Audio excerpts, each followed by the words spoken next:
जिसमें आके virtual semifinal खेला जाएगा है Pakistan versus Bangladesh. Simple formula, ये जो सेमीफाइनल है, ये जो मैच जीतेगा वो फाइनल में जाएगा। Yes, as easy as it sounds. मगर ये देखना है कि दुबई की पिच ईजी होगी या नहीं, और मिडिल ओवर्स में जिस तरह बिहेवियर देख रहे हैं पिच की, वो आज कैसी होगी। But anyway yes, so Pakistan versus Bangladesh ये मैच और ये एक्शन होगा आज। एंड उसके बाद आपको तो पता है कि भारत ऑलरेडी फाइनल में वेट करिए for the team. Sri Lanka is out of the tournament, so कल का मैच इंडिया और जो श्रीलंका को होगा, it's going to be a dead rubber match. But match से ज़्यादा ऑफ द फील्ड जो बातें हो रही है और गर्मा गर्मी हो रही है उस पर और कॉन्ट्रोवर्सीज पे भी हमारे पास अपडेट है। और अपडेट तो ये है कि बीसीसीआई ने, जैसे आप लोगों को अपडेट दे के ऑफिशियल कंप्लेन लॉन्च की है आईसीसी के पास अगेंस्ट हारिस रऊफ एंड साहबजादा फरहान कि उन्हें जो फील्ड में जेस्चर्स किए थे वो ऑफेंसिव थे। और पाकिस्तान की भी कंप्लेन आईसीसी के पास है। ये गुड मूव बाय पीसीबी, जिन्होंने अगेंस्ट कंप्लेन की है कैप्टन सूर्य कुमार यादव की, क्योंकि उनके बहुत सारे पॉलिटिकल या सियासी कमेंट्स कहते हैं। ये दोनों केसेस अब आईसीसी के सामने हैं। तो लीगल पॉइंटर्स जल्दी से क्विक बताते हैं कि जो आईसीसी का एंटी डिस्क्रिमिनेशन कोड है आर्टिकल 2.1.1, ये क्लियर करता है कि कोई भी लैंग्वेज हो, कोई भी ज़बान हो या कोई भी ऐसा इशारा हो या जेस्चर हो जो ऑफेंड करे, किसी को इंसल्ट करे, तो ये जो है, ये कोई प्लेयर भी हो सकता है, ये कोई मतलब एम्पायर हो सकते हैं, and it could be a fan जो मैच देखना है। तो अगर उनको ऑफेंड हो जाते हैं उससे,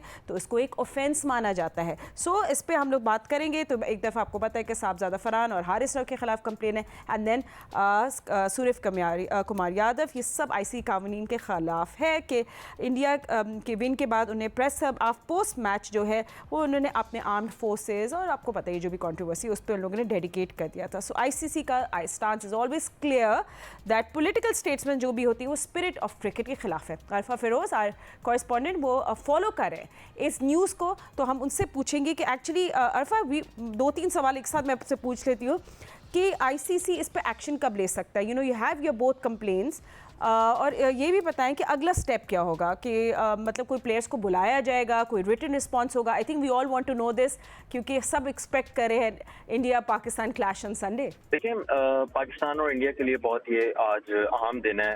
पहले तो ये बता दें कि 2 कंप्लेंट फाइल की गई थी। एक तो बीसीसीआई की तरफ से जो हारिस रऊफ ने तैयारों के हवाले से जो इशारे किए थे बाउंड्री लाइन पर, और साहबजादा फरहान ने जो बैटिंग के दौरान हवाई फायर वाले जो इशारे किए थे, उस पर बीसीसीआई ने कंप्लेंट फाइल की थी। और उस पर जो रेफरी तैनात किए गए हैं वो पाकिस्तान के खिलाफ वही मुतनाज़िर रेफरी हैं एंडी पायक्रॉफ्ट, उनको तैनात किया गया है। ये जो कंप्लेन थी बीसीसीआई की, इसकी आज हेयरिंग थी, और लेकिन चूंकि आज पाकिस्तान का एक बहुत इंपॉर्टेंट मैच है और डिसाइडर मैच एक तरह से सेमीफाइनल है पाकिस्तान का बांग्लादेश के खिलाफ, मकामी वक्त के मुताबिक 6:30 बजे शुरू होगा, तो उसी वजह से आज जो पाकिस्तान क्रिकेट बोर्ड है उसने दरख्वास्त की कि आज इसकी जो है हेयरिंग ना रखें आईसीसी को। तो आज इसकी हेयरिंग मुमकिन तौर पर आज जो है वो बहुत ही कम इसके इम्कान हैं, क्योंकि एक तो पाकिस्तान के जो टीम मैनेजर हैं वो भी टीम के साथ होंगे और जो खिलाड़ी हैं वो मैच में आज जो बिजी होंगे।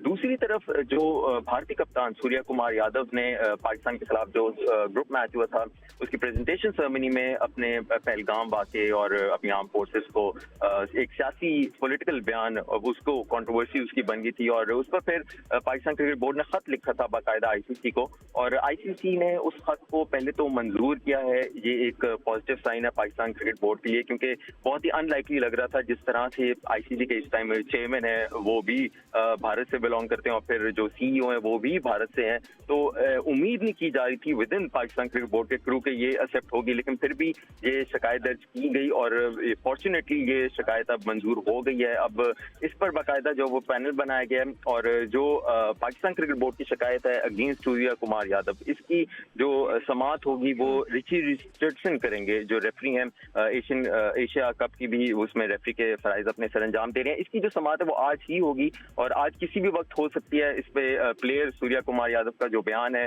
वो एक डेटा की सूरत में भी चलाया जाएगा। हो सकता है कि सूर्य कुमार यादव को भी इस पे तलब कर लिया जाए वीडियो लिंक के जरिए, और फिर जो टीम मैनेजर हैं भारत के उनको तो बुलाया जाएगा, क्योंकि वो इसकी जो है वो प्ली करेंगे और दलाइल जो है वो अपने सामने रखेंगे रिची रिचर्डसन के सामने। तो इसका जो फैसला है वो आज, ये समाअत किसी भी टाइम आज हो सकती है दुबई में, और इसका जो फैसला है वो भी मोस्ट लाइकली आज ही हो सकता है। और उम्मीद की जा रही है कि अगर ये एंटरटेन हो गई है कंप्लेन, तो इस पर जो है वो फैसला अगेंस्ट आ सकता है सूर्या कुमार यादव। तो अगर पीसीबी का केस बेसिकली अगेंस्ट स्काई जो है वो एक स्ट्रॉन्ग केस माना जाता है, तो आईसीसी उनके कमेंट्स को एक पॉलिटिकल इंटरफेरेंस या पॉलिटिकल मुदाखलत डिक्लेयर कर सकता है। So we are going to be waiting for results. Arfa, thank you so much for giving us updates. हम भी इस खबर पे नजर रखेंगे, बट हमारे एनालिस्ट वेट करें, बिकॉज हमने पाकिस्तान और बांग्लादेश के दरमियान जो आज मैच खेला जाना है उस पर बात करनी है। How important toss is going to be. मेरे साथ मौजूद है क्रिकेट के सिकंदर मिस्टर सिकंदर अब्बाक, मेरे साथ है test cricket Ahmed Shahzad, and मेरे साथ है पाकिस्तान क्रिकेट टीम के former captain mister Rashid Latif. Sikandar, because you in Dubai and I know आपने स्टेडियम की तरफ जाना है, will just have a quick chat with you. क्या आप इस केस पे कुछ बोलना चाहते हैं, वरना मैं आपके पास सीधा पाकिस्तान और बांग्लादेश के मैच एंड टॉस फैक्ट में बात करना चाह रही हूँ। You want to talk? ये तो बहुत अच्छी बात है। ये अच्छी बात है कि दोनों के जो केसेस हैं उनको सुना जा रहा है। मैं अगर वन साइडेड होता तो बहुत बुरा होता। जो सूर्या कुमार यादव ने हरकत की है, वो उसने दरवाजे खोल दिए लोगों के लिए, क्रिकेटर्स के लिए, कि जो चाहे कुछ बोले, मगर इसको यहाँ पे रोक देना चाहिए। इसकी सजा अगर हो तो दोनों, अगर एक को सजा हो तो दूसरे को भी हो। वो नहीं हो सकता जैसे हम वो कहते हैं ना कि हमारा डॉगी टॉमी, आपका डॉगी डॉगी। समझ गए होंगे मैं क्या कहना चाहता हूँ। ये नहीं होना चाहिए।